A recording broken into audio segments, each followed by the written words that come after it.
welcome to KRSE Beyond the Ordinary Webcast Radio with Swirlies and with your host, the fierce Aikido Ka of the airwaves.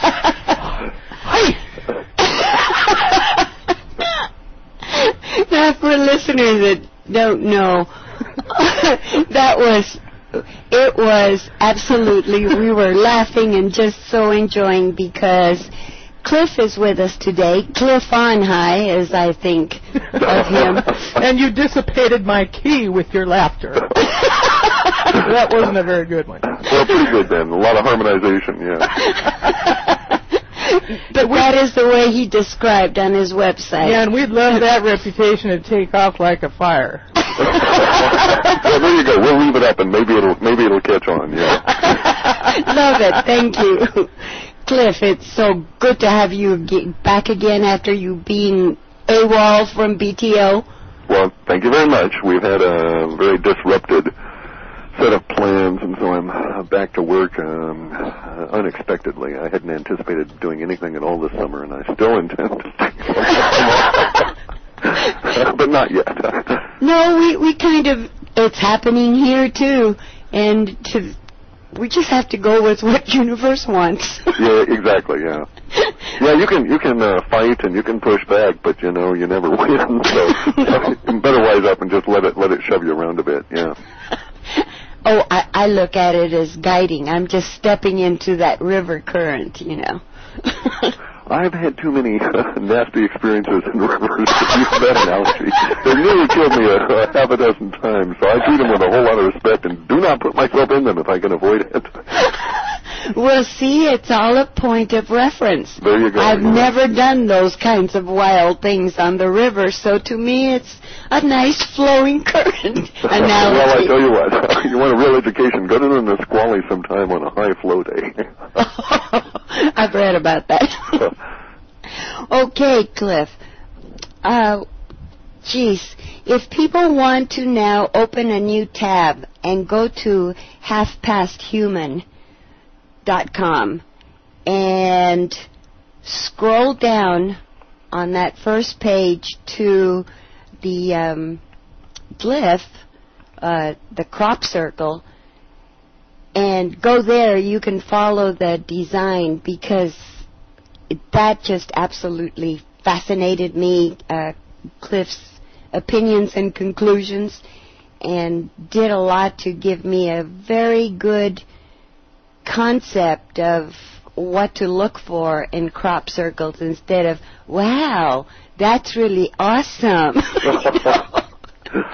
Well, you got to think a little bit more about it, this approach. But, the thing about the crop circles is if we look at it dispassionately and quasi-logically, we can say to ourselves, a lot of energy goes into creating these. And then we can say, well, if we discount the idea that it's a bunch of drunk humans from local pubs with sticks and strings, then somebody's very sophisticated at doing them and not being caught in the act of doing it. With the little orb photos aside, right? Right. And then we can say, since there is that combination of a lot of energy and in terms of just creating them, just bending over the plants and getting the design together, and think of the prep work you'd have to do if you were a human organization, right? A lot of it you'd have to come up with the templates. It's not something you could just crank out in an afternoon. And you have to have megawatts of power to do this kind of stuff from space, or have a completely different understanding of the universe.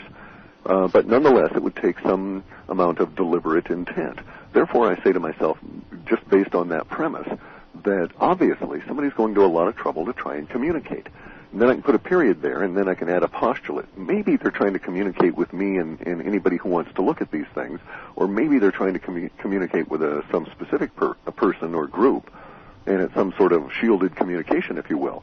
Regardless, though, it's open and available. It's kind of like open source interstellar communication. Anybody can go in and muck about and play around with it. And my approach was to begin as a reductionist, that is to say, look at all the various elements in as logical and as wide-ranging a fashion as I could, and then come back as a synergist and put them all back in and see what the sum total of the various parts might lead us towards. And now I think there's also an emerging pattern. In fact, I know it. I've discovered at least two that exist in the series of crop circles that have begun this year. So that a theme, if you will, is being carried through two different kinds of the circles or glyphs that are appearing.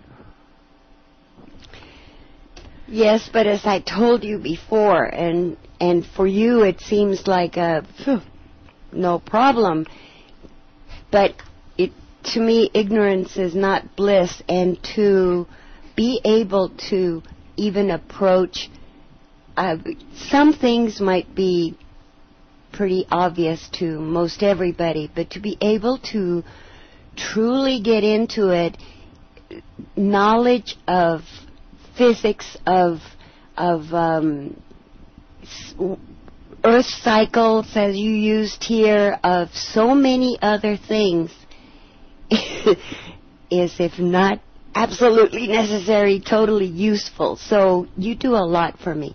And I was just talking to your buddy George Ewer a couple of days ago, and we were talking about you, and I said, well, it's, you know... That doesn't bode well. Oh, let me tell you, he said, you know, he's a genius. And I said, well, you know, frequency, you two are friends, so don't discount. He says, no, I'm just hoping some of it rubs off on me. Oh, but he's extremely well educated, and in spite of the fact that he's been schooled, he's extremely well educated. Yeah, so but you two are very humble. Oh, I don't know about that really, but you got to bear in mind Lao Tzu. You know, yes, those three things I treasure: contentment, humbleness, and you got to be. If you're going to do any kind of leading and set out on a path, you got to say, okay, I don't care if anybody follows, I'm just going. And basically, I'm just bumbling out there. And the more you know about yourself, the more you realize you're just, 2 steps away from a monkey and 3 steps away from a fall down something you weren't watching for. Yeah, like a cliff. But you know what, you were describing how somebody's trying to communicate something. It reminds me of way back in our history, before there was this written language and so forth, where all there were symbols.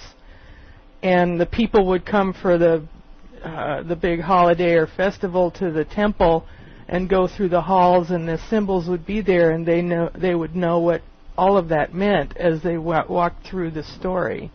Right, and then religion came and dumbed us down. Only we can interpret. Yeah, the power structure, right? Yeah. But which, of course, was coincident with the rise of the Age of Capricorn and the Ram, which led to the groupthink in the Age of Pisces, and the symbols of the astrological nature are not chosen randomly. So schools of fishes made a lot of sense in the last century, but now we've at last turned the corner into the knowledge bearer. And this is fantastic. So before you go into, well, we may have some questions on this glyph to understand it better. And I understood. I had to go and really check if my definitions, or my thinking of definitions of the sigil. Correct, yeah. Okay. If they were correct, and because you said, like this one in particular in an article was termed a sigil. But I don't find it to be so. You have to understand that the term sigil arises from a particular, its roots in a linguistic fashion go all the way back to a particular time in Roman military technology. And what they would do is this: they would lay out a grid of letters in a seeming random fashion, and then to make messages, this was on a clay tablet, and the letters were in a raised or dimpled fashion. Either way, both of them were used. Then they'd lay a sheet of parchment over it and either punch out holes in order to indicate the letters, or draw a line with indication as to which letter was to begin first. Then you could send the dictionary or lexicon separate from the message itself, and if one or the other was captured, there was still you were 100% guaranteed that there was no intelligence that was betrayed, and even if both were captured, frequently they wouldn't know how to use it. And so really the sigil is a way of obscuring information. And I don't think anybody's going to go to the trouble of making one 900 feet long just to obscure information. Right. That's where knowledge is king on that. Well, I can be wrong on any of this, it's just human interpretation of something that is quite odd. But in regards to the whole glyph issue globally, going back into at least the 800 AD, I find it curious that mystery is involved, that the word arises almost naturally when people look at these and try and examine them. You frequently hear people referring to them as mysterious. Whether or not they think it was done by Pat and Mike after a few pints, nonetheless, those same people will describe the whole phenomenon as mysterious. And I've been thinking about just that nature of that recently, that if you're trying to communicate across a vast distance or across a cultural divide, even if you could, say, theoretically be telepathic and so you just send a thought to an individual person and they would interpret it in whatever their language and you'd get the idea across. Even if you could do that, there would be a point to this because it is the invocation of that particular emotional set that they may be after. And from that point, communication continues. So in other words, it's kind of like a test. They want to say, it's kind of like the 2001 movie and the big obelisk there in the apes, right? And it beams this stuff out, and the test is the one who figures out how to make a tool out of the bone. Well, this may be a test in the sense that if you don't respond to that sense of the mysterious, then you don't proceed any further with them, and it kind of eliminates a subset of the population, which may be the organized mind that they're not interested in. Right. And if we put out the thought, oh, this is too hard to decipher, or it is a mystery, then what we get back, that's the way you want to think? Okay, fine. It's too mysterious for you. Here's somebody else that is at least attempting and sees the possibilities and the depth within it that it could divulge. The issue, too, though, of course, in any interpretation of these is not to take our assumptions too solidly, to presume them to be, at best, lightly hinged to reality.